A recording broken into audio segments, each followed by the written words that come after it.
nobody knows how you feel. Cause everybody's got their own damn problem. So everybody's trying to find their way. And day by day is a struggle. In this world, you know you have to hustle. Just know that you're not alone. You don't always have to be strong all by yourself. I said it's okay to ask for help. Now listen. People will find you, but they don't define you. And you will find people who help redesign you. People will find you, but they don't define you. And you will find people who help redesign you. You are a work of art. Bet you didn't think you'd come this far. Now here you are. Baby, you are strong. You are wise. You are worth beyond 1,000 reasons why. And you can be perfect, baby. Cause nobody's perfect, darling. But no, no, no, there's nobody in the world like you.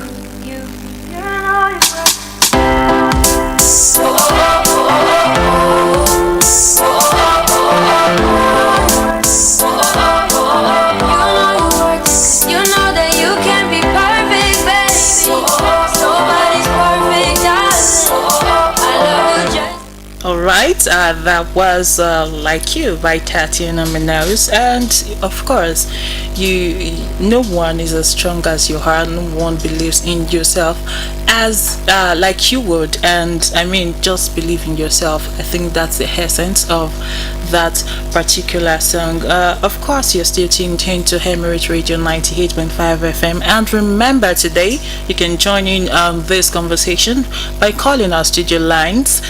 This number is 07056902827, 07056902827, or 09031917355, 09031917355. Of course, you can also send a message to our WhatsApp on this number, 09134158376, 09134158376. Please feel free to join in on this conversation. You can actually call to ask questions on what you do not understand. You can call to contribute to this conversation as well. So moving on to the next segment this morning, I have a poem by Gabriel Okara, and it's titled Once Upon a Time. Alright. Once upon a time, son, they used to laugh with their hearts and laugh with their eyes. But now, they only laugh with their teeth, while their eyes block cold eyes, search behind my shadow. There was a time indeed, they used to shake hands with their hearts, but that's gone, son. Now they shake hands without hearts, while their left hands search my empty pocket. Feel at home, come again, they say. And when I come again and feel at home, once, twice, there will be no thrice. For then I find doors shut on me. So I have learned many things, son.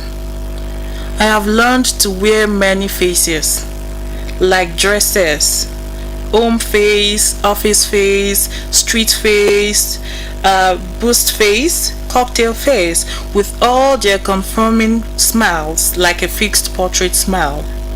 And I have learned too to laugh with only my teeth and shake hands without my heart. I have also learned to say goodbye when I mean good riddance, to say glad to meet you without being glad, and to say it's been nice talking to you after being bored. But believe me, son, I want to be what I used to be when I was like you. I want to unlearn all these muting things. Most of all, I want to relearn how to laugh. For my laugh in the mirror shows only my teeth, like a snake's bare fangs. So show me, son, how to laugh. Show me how I used to laugh and smile once upon a time when I was like you. Wow, this is a very deep one. Yeah. I think I could actually sense a sort of, is it hypocrisy? Why? Well, because he mentioned that he has to say it was nice talking to you when actually he was bored by the whole conversation. Let me take that line again. He said, so I have learned many things, son. I have learned to wear many faces like dresses. Home face, office face, street face, boost face, cocktail face, with all their conforming smiles like a fixed portrait smile. And I have learned to laugh with only my teeth and shake hands without my heart. Like he has to do all these things or conceal his true intentions. But why is that so? This is actually a very deep one. It's a reality. Yes. It's realistic. What we call, I think we call it satire. But this one is just the ills or norms of the society. Talking about personal act and behavioral attitude towards things. Yes. In this society that we are in, most of us we live under a facade of being fine, but deep down something might be off. But you cannot just build up you can, if everybody is to act according to what is happening around them at that moment.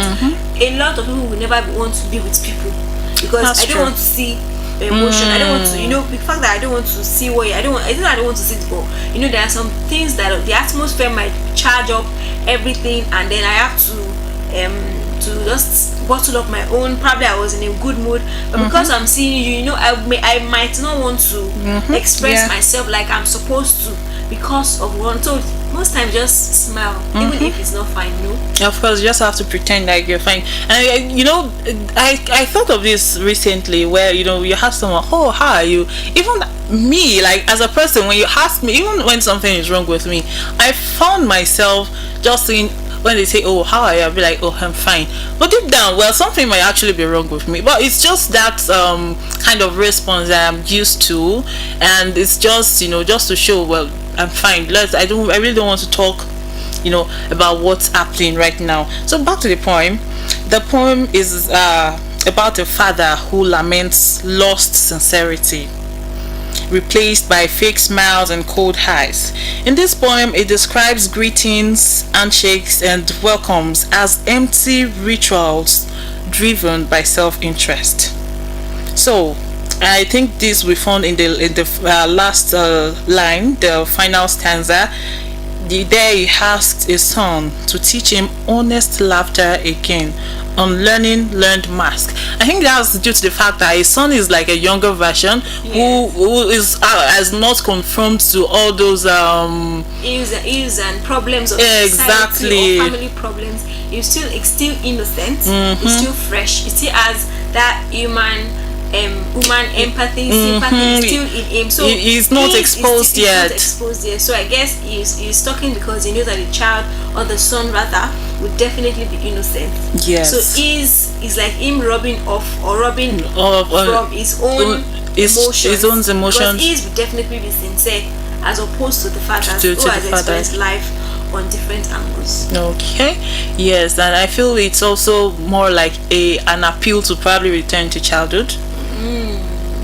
Have you looked at it that way? Like the man just, probably I just want to go to that phase when I was a child and I didn't have to worry about all this, about shaking people without even just caring about them, about smiling to them when everything I want to do is just be frown or just be mad at them. Alright, so I'm going to give a brief summary of this poem. So it begins with a series of 3 images. The first is of greeting someone, welcoming them to their house, and saying goodbye. The speaker of this poem tells the son how people react in those given situations. Firstly, they greet their relatives, unknown ones, with fake smiles. Verbally, they welcome their close ones, but mentally, they keep their doors closed on them. Lastly, at the time of parting, they wear a fake smile again and beat each other, hiding their selfish emotions. Thinking about such things, I think the speaker becomes so sad that he somehow wants to unlearn such void customs. He wants to be a child. You know, I mentioned this. He wants to be a child again, like a son, and relearn the heart of innocence and pure happiness. I think everyone is guilty of this. You know, you just have to act like you like someone. When actually you're just being nice. You just want to, you actually don't like the person. Custom demands you should be, and courtesy demands that you should be. Of course. So you just have to just do it. But deep down, you know, well, I'm actually not happy with this person. Yes. So moving on to the literary devices, we have the enjambment. We have That's run online. Yes. They used to laugh with their hearts and laugh with their eyes. That's where we found the literary device. Then we have the repetition. The word laugh was repeated for the sake of emphasis. Then we have metaphor. There were several metaphors in this poem, such as eyes block cold. I was fascinated by that actually. Eyes block cold eyes.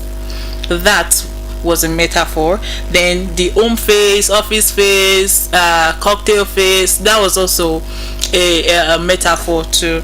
Then we have simile. We found this in the line, with all their conforming smiles like a fixed portrait. Remember, simile is a comparison like or like. Yeah, exactly. So that we have simile. Then we have imagery. There were several instances where we found that particular device in the poem. There were several images, you know, the poets trying to make us see what exactly it meant, right? Then we have alliteration too, from the line, so show me son. That was where I was telling this, to show him how to, you know, be like that, how to have that innocence as a child again. So the major themes in this particular poem, we have the theme of cultural crisis. Do you agree? I agree. The crisis between culture and your being, your personality, exactly, your choice or your way of relating to people. Exactly. I feel, yeah, it's something everybody can relate to. I'm still emphasizing on this because, for instance, we have people who are introverts. Let's take that as an example. We have introverts, and you know, when you stay with your parents. I'm trying to create a context now. You stay with your parents, and you as an introvert, probably you're always indoors in your room, locked up in your room doing your things, and you know you have visitors. You are expected to come out of your shell and at least say hello. Custom setting. Exactly. So there's like that crisis between you as a human, like your personality, and that particular cultural expectation. Like you're expected to say hello to this person, you're supposed to greet. Then of course our Yoruba parents be like, show mommy, something. Then you have to sit through a lot of conversations you probably don't want to have. We're talking about that kind of crisis. Then we also saw the theme of selfishness. Yes, we saw the theme of loss of innocence. Through all these cultural expectations, the cultural crisis, everything, we saw that our poet actually lost his innocence. And in the last stanza, he was begging a son, or asking his son to show him how to, you know, get back to that particular phase where he could be, you know, as innocent as the child is. Alright, so the main thing of this poem rather is just the cultural crisis, the having to have home face, having to have the home face, the office face, the what other face do we have there? I think cocktail face. So I guess the home face is for the culture that deals with the home, or probably how you behave at home. The office one is exactly the office, you know, the ethics, work ethics, and the likes. And for the cocktail, I want to see it from the angle of partying. Your behavior, how you're expected to be when an event. Exactly. Yes, you move party. and just generalize it that okay, probably in an event, an outdoor ceremony where you meet other people, as opposed to just you working, opposed to you just being at home and meeting family. Okay. As opposed to you just, so for those pieces we have different segments. We have the ones for home, we have the ones for the office, then we have the ones for events, probably parties, meetings and all. Okay, yes, I think I actually agree with you on that. But do you actually believe that some people might actually not see that, they might not see that theme of that cultural crisis directly in the poem? No, you are a literature person, right? Yes. I am as well. But well, according to like say research, Different point of view. It's actually not directly dominant. It is dominant, but then you can't actually visit. It's based on your perception Of the poem. So readers actually cannot find this theme directly in the, there are some poems where you actually say, oh well, this poem is definitely so glaring. Exactly, it is glaring in some, but not in a dominating way. It depends on how perceptive you are, and your opinion of the poem. Generally, I feel like this poem, it has different points of view. Now, the dominant point of view that someone else might pick is definitely different from what you're going to pick. Do you understand? Because all of us, we read it and we understood it differently. Now, for me, reading through the poem, I can pick one of the themes I'm going to pick as my major theme is the theme of adulthood. Okay. Do you understand? Because if you look at the point where the father met the son, that he should teach him innocence. Do you understand? So all of us, I can relate to that part of adulthood. That okay, I think I really want to go back to being a child, where I don't want to think about something, I don't want to think about this, I don't want to think about that. Do you understand? So another person's point of view, what other point of view can you see from that point? Well, also I can actually just say the theme of innocence too. It's that particular last stanza that stood out for me. The man wanting to go back to childhood, like to achieve that particular innocence of a child. I think it stands out as a theme too, right? Yes, it does. So I think for this poem, the take home or the lesson learned is that as adults or as children, let's come down to the level before going to the adults. As children, we should note what people are doing, the positive part, and pick the right attitudes to people. Okay. Then as adults, we should as children rather, we should always know that we'll definitely grow, become adults. So whatever we do that we'll regret, we should not do it. And as adults, we should learn to relate with people. We should have empathy, we should have sympathy, and just relate with people as we deem fit. Well, I think I agree with you. I would always tell people that, well, of course you are an introvert, of course you might not agree with this, but then there's the place of culture. We have, these things for a reason. We have them for a reason, for guidance and their identity. And it has definitely been in existence. Exactly. While we might not agree with some that are extreme, we should as well try to, accommodate, embrace our own culture. So right about now we'll go on a very short break, and when we're back we're still on the reading room anyway, so we'll dive into the rest of the poem. I still have one poem left for you guys, so of course when we're back we'll dive into it. But no, there's nobody in the world like you.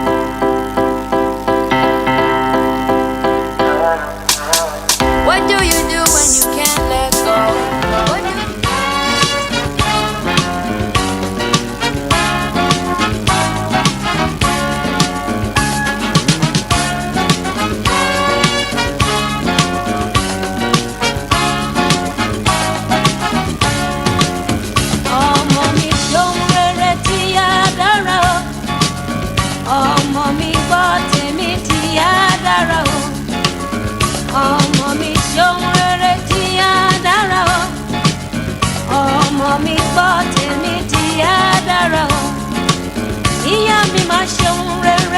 gbàdúrà fún mi bàbá mi máa ṣeun rere gbàdúrà fún mi.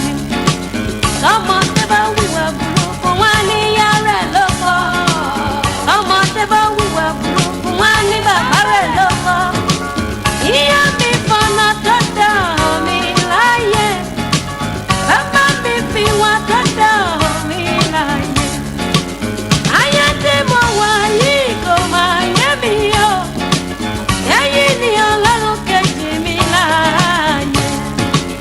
Ìyàwó ẹ̀ ṣeun rere, ìwà dára. Bàbá wa ẹ̀ ṣeun rere, ìwà dára. Ha!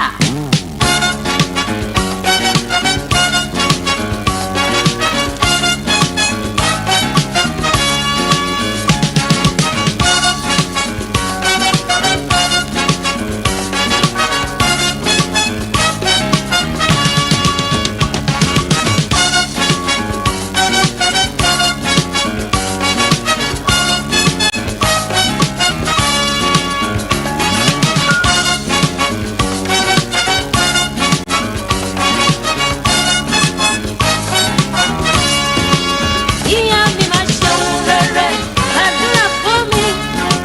Bàbá mi máa ṣeun rere, gbàdúrà fún mi. Ọmọdé bá wùwà burúkú wá ní ìyá rẹ̀ ló kọ́. Ọmọdé bá wùwà burúkú wá ní bàbá rẹ̀ ló kọ́. Ìyá mi fọ̀nà tó dán mi láyé. Bàbá mi fi wá tó dán mi láyé. Ayé tí mo wà yìí kò máa yé mi o. Ẹ̀yin ni Ọlọ́run kejì mi láàyè. Alright, you're welcome back from that very short musical break. That is the legendary. What's the title of that song again? Oh, mommy, well, it's a reminder to be a good child. Be good, be responsible, and I think it still embraces what we've been talking about, what we were talking about earlier. The embrace your culture, embrace, and of course, respecting your parents, being a responsible child is also part of this cultural identity we were clamoring on earlier. So we just spoke about the poem Once Upon a Time by Gabriel Okara. I think you should actually go and look into this poem, read it. It's a very, very good one, a very thoughtful and deep poem, which I feel everyone should also go behind and just take a look at this poem. It's a very good one. You should also of course it's the wide syllabus too. I feel what we said earlier would also help the students who are planning to write WAEC later this year. Please remember you can join in on this conversation by calling our studio lines 07056902827, 07056902827, or 09031917355, 09031917355. You can as well call send a message to WhatsApp number, this number 09134158376, 09134158376. As well, you can remember to follow us on all our social media platforms at Emirate Radio 98.5, as well as our website www.emirateradio.ng. So the next poem I have here is the Nun's Priest Tale. The Nun's Priest Tale. Alright, I'll start. Once long ago, there dwelt a poor old widow in a small cottage by a little meadow, beside a grove and standing in a dale. This widow woman of whom I tell my tale, since the sad day when last she was a wife, had led a very patient, simple life. Little she had in capital or rent, but still by making do with what God sent. She kept herself and her 2 daughters going. 3 hefty sows, no more, were all her showing. 3 cows as well. There was a sheep called Molly.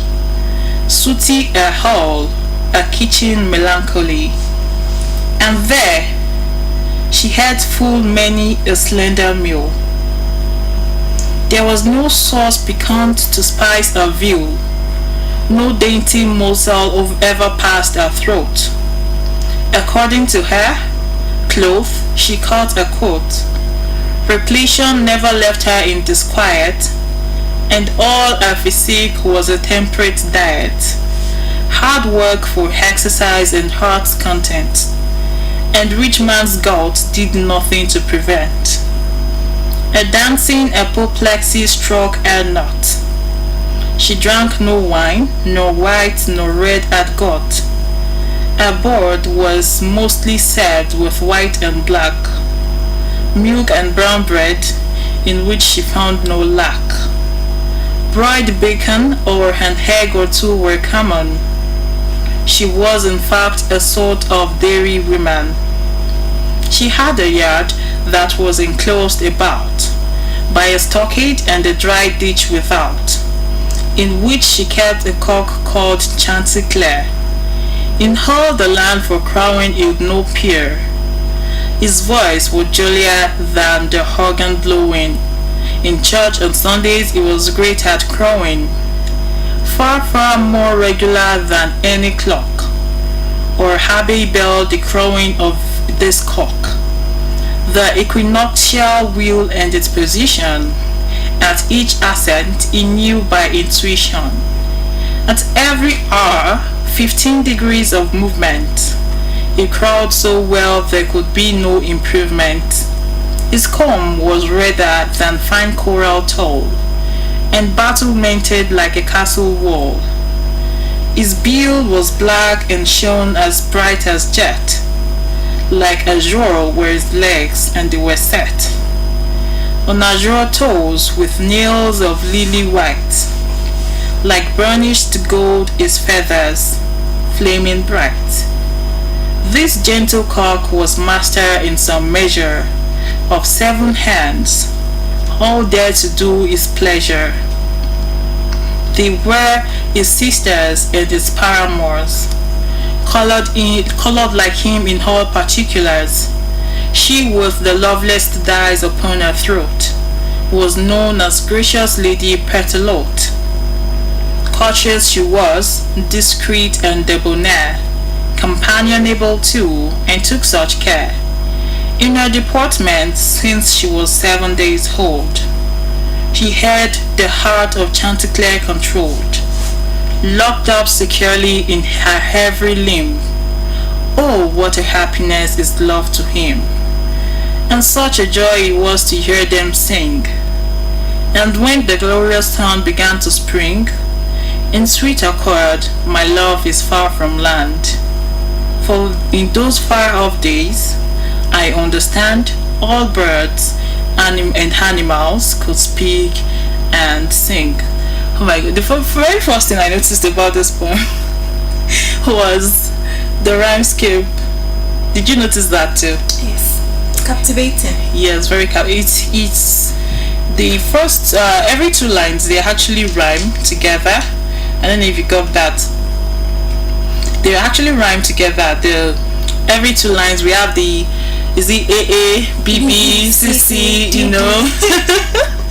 So basically, because of the language of this particular poem, I'm going to give a very brief summary. So a very poor widow lives in a small cottage with her 2 daughters. Her main possession is a noble cock called Chanticleer. This rooster is beautiful, and nowhere in the land is there a cock who can match him in crowing. I'm just trying to, make it simpler for people to understand. The rooster is beautiful, and nowhere in the land is there a cock who can match him in crowing. He is the master, so he thinks, of 7 lovely hens.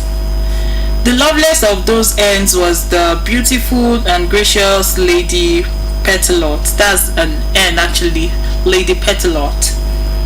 So she held the heart of Chanticleer and shared in all his glories and his problems. So one spring morning, Chanticleer woke up from a terrible dream of a beast roaming in the yard trying to seize him.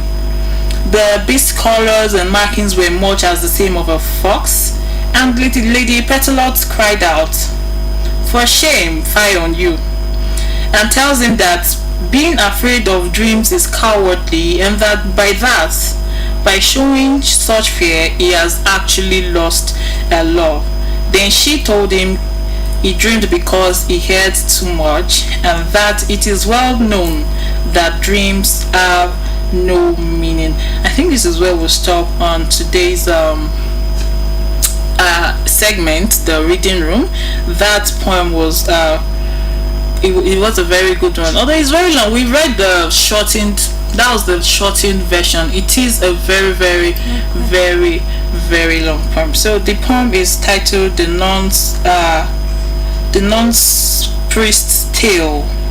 The nun's priest's tale. We can as well go out there and read it. It's written by Geoffrey Chaucer.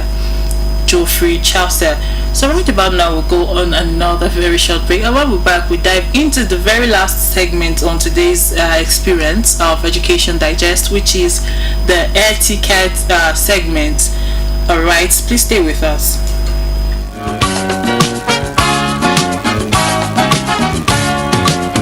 Ọmọ mi ṣeun rere tí á dára o, ọmọ mi gbọ́ tèmi tí á dára o.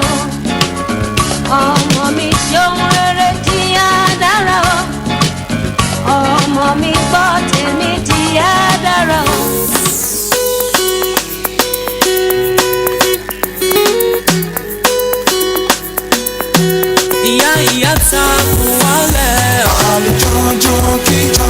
Ìyá ta kù wálẹ̀, àlùjọjọ kíjọ. Ẹ má fọmọ sílẹ̀ fún ìyà jẹ, àlùjọjọ kíjọ. Ẹni tó bímọ ló yẹ kó ọmọ, àlùjọjọ kíjọ. Bámi nọmọ mi ó yẹ kó dénú ọlọ́mọ.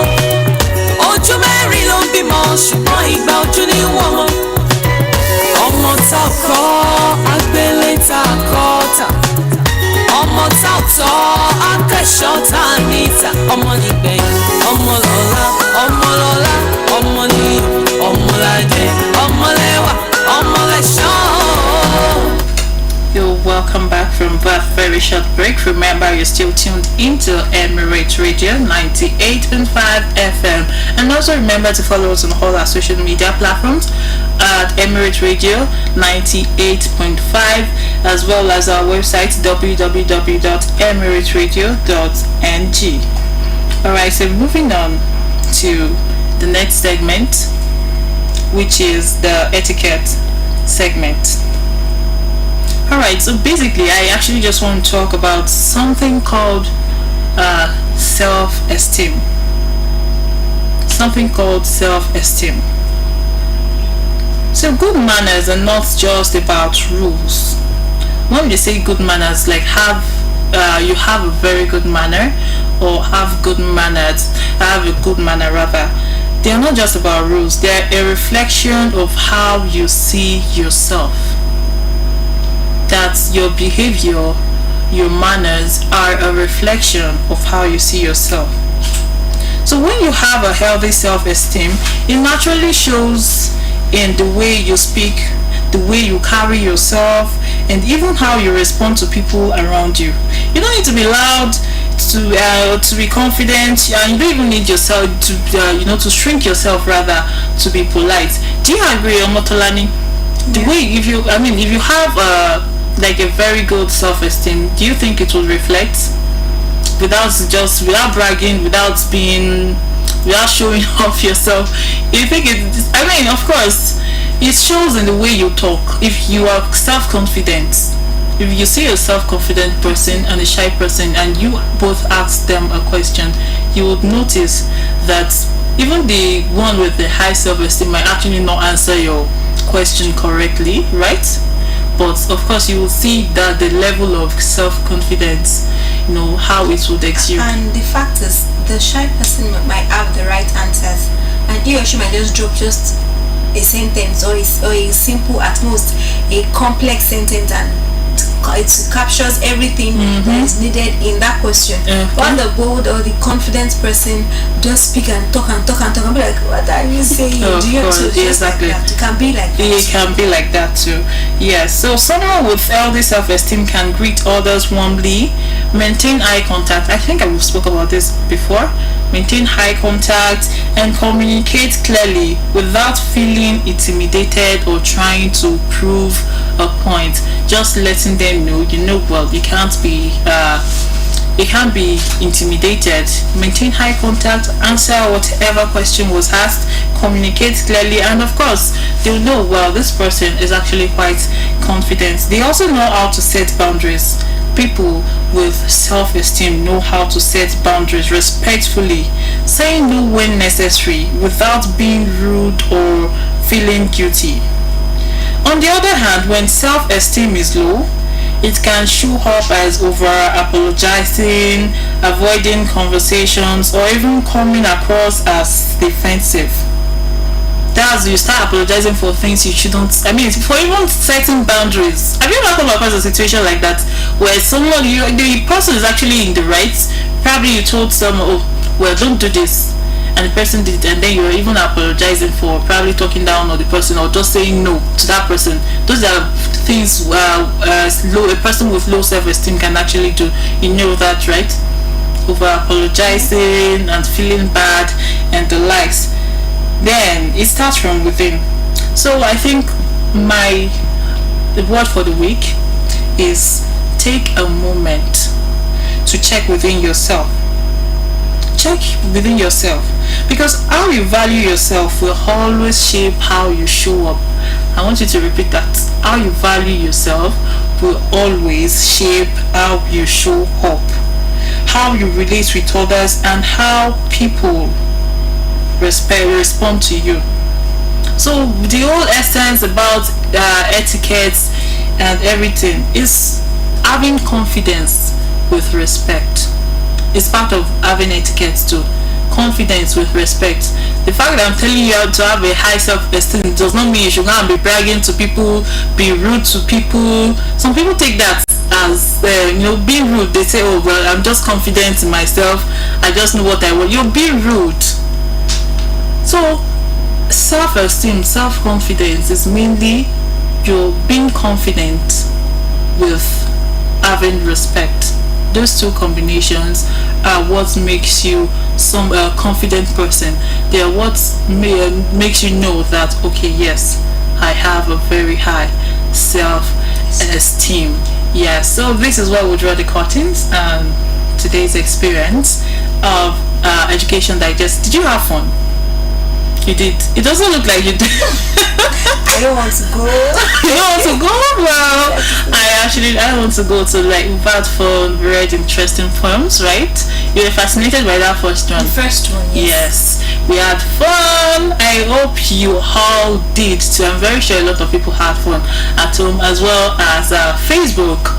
A lot of people had fun over there too. And this is where we draw the curtains on the Education Digest today. We hope to see you, or we hope to have you here again next week, same time, 11 a.m. every Saturday.